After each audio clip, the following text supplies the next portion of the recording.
Welcome to Season 3 of Sacred Teachings. This season we are talking about dismantling racism. The murder of George Floyd in the United States has become a catalyst for change.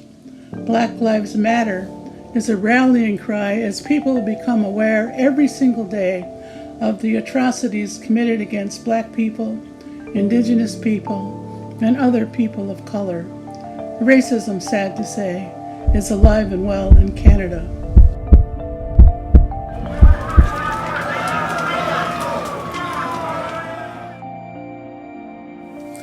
Sego, this episode is part 2 of Haudenosaunee Law. Erin Wate continues her conversation with Dr. Beverley Jacobs. Last week, Beverley and Erin left off talking about the protest at Landback Lane, and they will now pick up where they left off.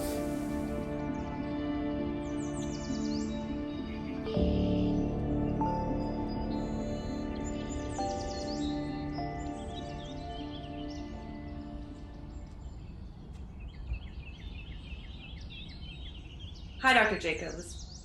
So last week, we talked about Landback Lane Camp and how an unjust system based on colonial laws is still foundational to land claim disputes in Canada. Recently, Premier Doug Ford criticized the protesters, saying that the settler people who bought the properties being developed are fearful that the land will be taken away from them. Is there some irony in that statement? Well, first, actually, I agree with Doug Ford in the sense that I feel for those people who did invest in that land, in their homes. But the difficulty is that they weren't told the truth, right? Yes, I feel for them. Just like I feel for my own people who have been forced out of their own lands and territories, like whole cities and towns that have been plunked in our lands and territories, right? It's the same thing. The only thing is that they have this rule of law that supports them, right? They have this colonial rule of law that says, that gives them the authority for judges to enforce injunctions, for the OPP to enforce injunctions. And it is. Colonial law is based on racist law. The doctrine of discovery, for example, is racist. The whole intention of the doctrine of discovery was to erase us as Indigenous people. And property law, law that's used to give settlers or whoever wants to buy property, has this underlying racist concept that supports it, and that's where it stems from. So that needs to be taught, that needs to be educated. And I believe racism is just ignorance. So I think that if people become educated, I'm not afraid of racism. I'm not afraid of racists. And in fact, I would go and talk to them and say, what do you know about me? And in fact, this happened a few times even in law school. So in that, and I don't know where it comes from. I figure it comes from my ancestors who have empowered me to have a voice. It took me a long time to have a voice, but I did regain my voice and the confidence to be able to say, this is the truth. And what you're saying is not the truth. You don't know me. You don't know who I am. You don't know where I come from. You don't know my relationship to my land and my territory. And are you willing to listen to me? Are you willing to learn the truth? You know, a lot of times it's a struggle when people have been raised, again, generationally with racism. So if their parents are racist, they learn from them.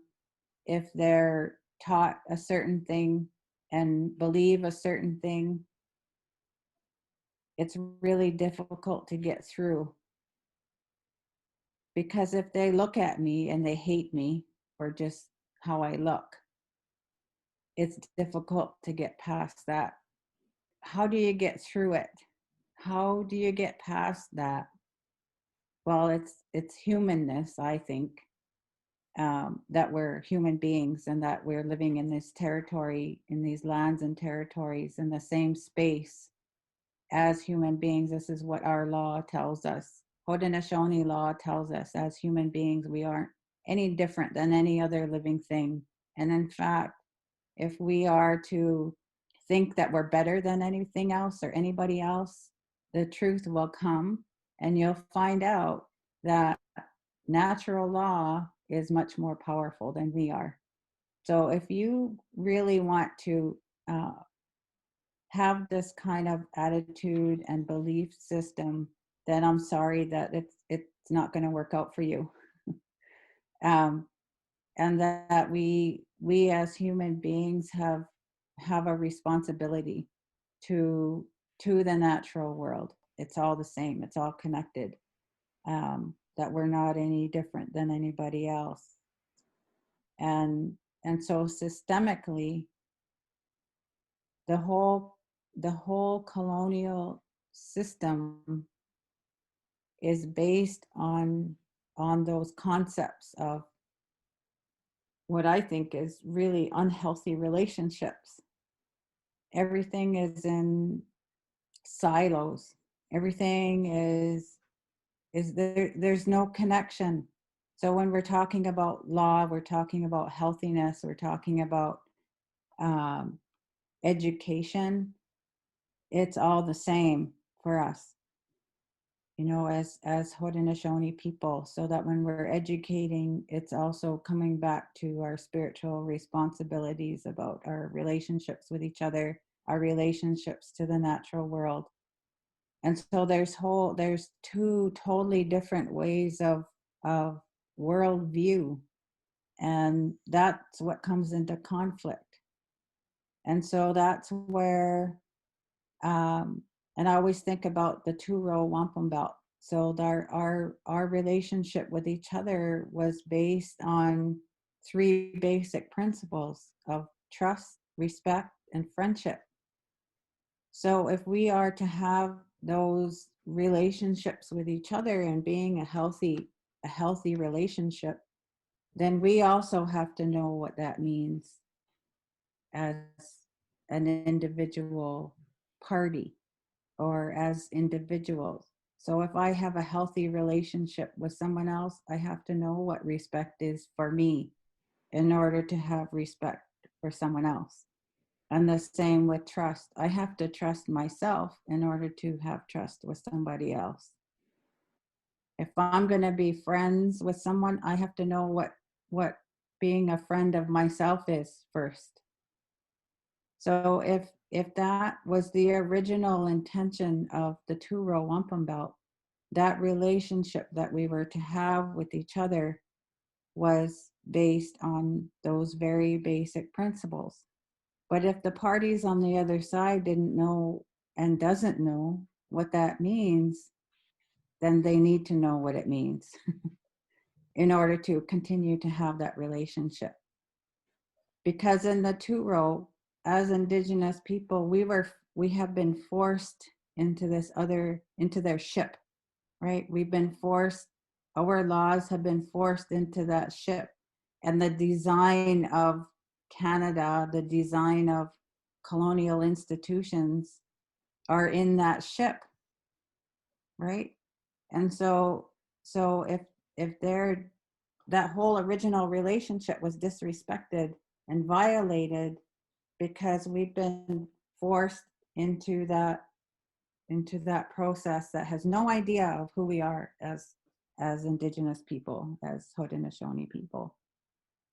So if we're talking about dismantling racism, that it means that there has to be an understanding of the racism, of what they're doing. Being racist is also very violent. So I have always said, in my learning and my understanding about being a victim of violence, is that you do become silenced, that you do become not silenced, but not even believing that you're smart, or believing that you have confidence. And so once you start to understand that it's a violent relationship and that you are someone with a voice, that's when things change.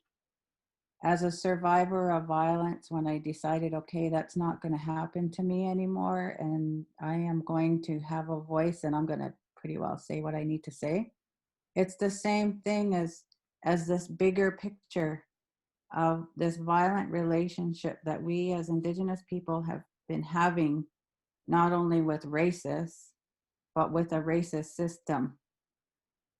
And so if Canada is a violator, and any other government, whether it's Ontario or municipal, in a relationship, we've been living in this violent relationship.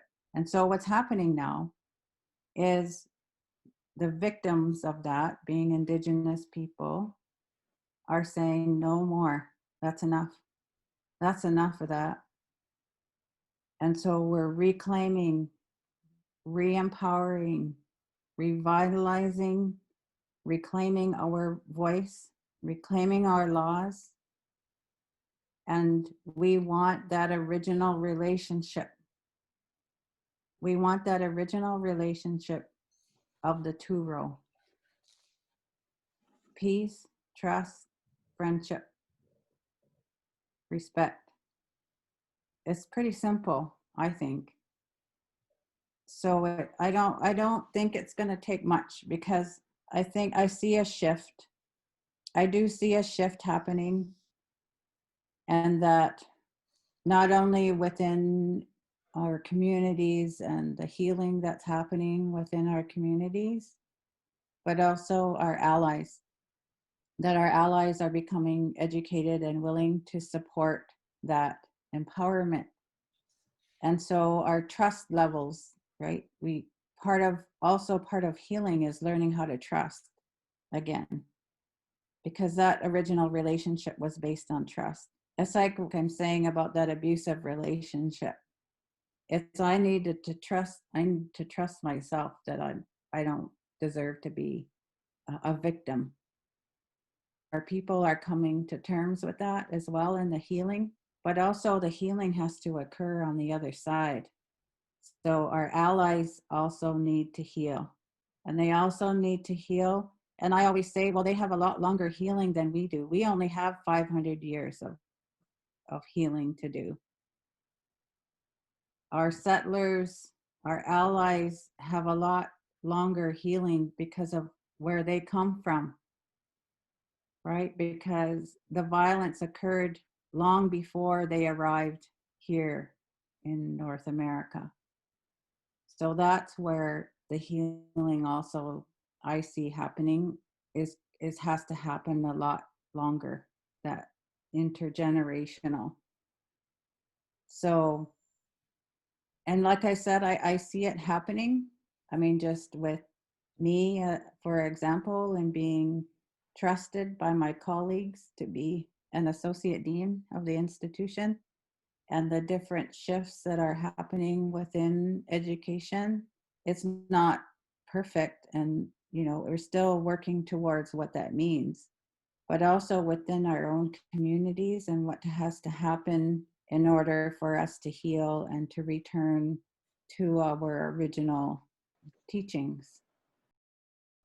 The series is called Sacred Teachings. So we wanted to ask you what you draw on to give you the resiliency and strength and the passion that drives you and that allows you to continue in this work. You talked about it being really difficult for you to continue, but yet you have. And that's really inspiring. The executive producer of this series, Ginny Doctor, talks about her strength as a Mohawk woman in her community and as a person who exists in society. Do you feel strength, a particular strength as a Mohawk woman? I'm pretty sure that that's what's helped me to survive as a Mohawk woman, as a Haudenosaunee woman. Being raised, I would have to say, like being raised attending ceremony or longhouse ceremonies, like that's what I grew up with. I didn't know anything else, and I don't know anything else. I would have to give credit, of course, to my parents, right, and my paternal family, because they were the ones who maintained our traditions. My maternal side, my mother's mother went to residential school, so she was in the mush hole. She was in the Mohawk Institute, and when she came out, she refused to have anything to do with being Mohawk. And so that had a real impact on my maternal side of my family, except my mother, who said she was raised by her grandmother, and said, you need to marry a traditional man. And you need to maintain who you are. And I always remember my mother telling me that. And so they did the best that they could to maintain that. And my father was very strict. My father's family was very strict about our traditional laws and ceremonies. And I was raised. My grandmother was a clan mother. My grandfather is a faith keeper in the longhouse. My uncle is a Confederacy chief, and now my aunt and my uncle now have that role as clan mother and Confederacy chief. But that's on my, again, like I said, on my paternal side. And because being Haudenosaunee we're a matriarchal society, matrilineal, I didn't learn that from my mother's side. So that has been a direct impact of residential school and the impact of Christianity on my grandmother, and the fact that she refused to do that. And my father even used to say, you weren't raised Mohawk. And I would always say, what are you talking about? And it was because the influence of the church and the fact that, most of my mother's side of the family married out. So they never got to learn what I learned as a result of our own laws, right? And being able to practice my own law and attending ceremony, being raised by my father's side of the family to attend ceremony, to learn the political aspects, the great law, and having access to elders and knowledge holders just by relationships. I didn't realize how much I was raised with until I went to law school. I didn't realize what I was being taught, because you just do it, right? You just live it.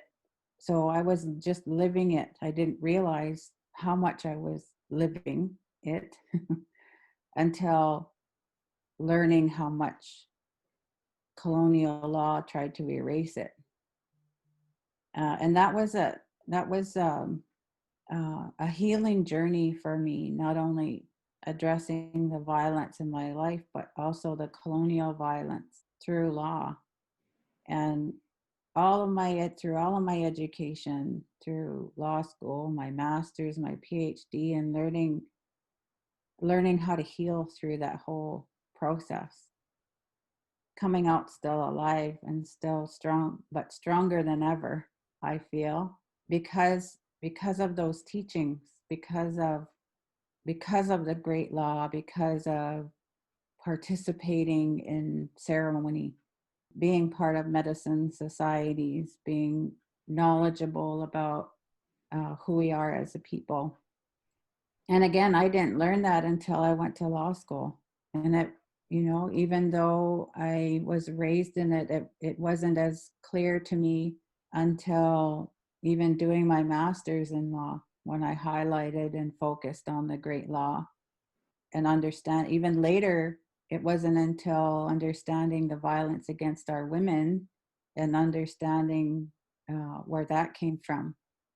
So it's been a healing process, and the healing means that I was able to return back to my traditional knowledge holders, to being able to go back to them. That's what's helped me to survive, is being able to talk to them and being able to say and ask them about anything that I needed, anything that I was able to access about our teachings, about our knowledge, was easily accessible for me. And I know that's not easy for a lot of Indigenous people, because some of that knowledge has been lost, or living in urban centers and trying to find access to that knowledge. I always say that I've been privileged in both worlds. I've been privileged in my career to be able to get to the position where I'm at today, but also privileged in Haudenosaunee legal systems, laws, because I've been able to grow up in it and have access to it and respect it, and respect the knowledge that I have been given and now to share. That's beautiful. Thank you. Thanks for the opportunity. Now to Beverley and Aaron for your contribution to our season about dismantling racism. Thank you to our listeners too. We would love to hear from you. What do you think of our podcast?